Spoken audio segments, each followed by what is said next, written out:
Кај нас не доаѓаат луѓе со диагноза, доаѓаат луѓе со одредени проблеми. Доаѓа нечи родител, доаѓа нечи татко или мајка, доаѓа нечие дете. И вие морате да имате одредена доза на емпатија за да се сочувствувате со пациентот во граници на нормала, за да вие се посветите на пациентот.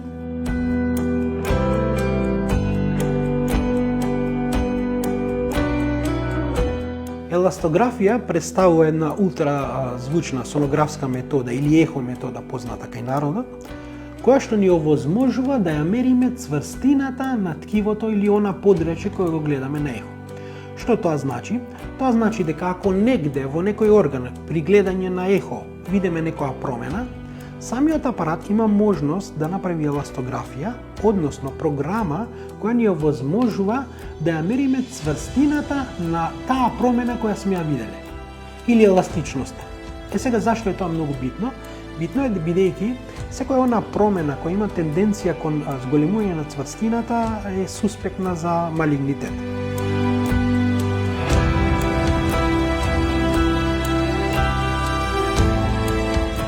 Речеме, можете да користите за црн дроб квантитативна метода која точно ви кажува на кој степен се наоѓа цироза или фиброза на црн дроб.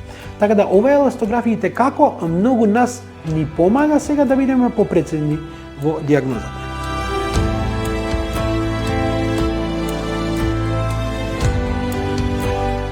На лице место ќе ставам сонда, ќе ја најдеме каде е цистата. И ќе пуштиме, ќе измериме и ќе ни каже и со боја и со скор. И ако е циста, а не хогена, иш да не се плашиш. Ако има нели цврстина, ќе пресметаме точно и ќе ти кажам дали треба да се плашиш или не, или да правиш ФНА, тоа е иста функција се.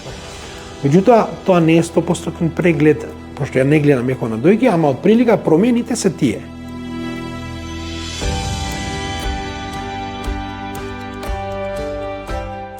Ако вие на ехо на тироидна жлезда видите некој јазол, и тој јазол со еластографија, бидејќи самиот апарат ни дава скор, тоа е квалитативната метода, ни дава скор апаратот, имате скор од 1 до 6.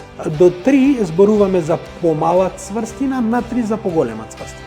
И сега, вие имате можност да го следите тој јазол или чвор, значи при првиот преглед мерите еластицитет, ако излезе скор 1 или 2, а на наредната контрола 3 вие знаете дека тоа оди кон влошување или кон зголемување на цврстината.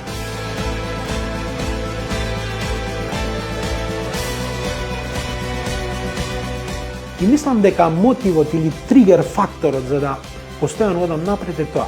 Премногу ја сакам професијата и ја работам со љубов.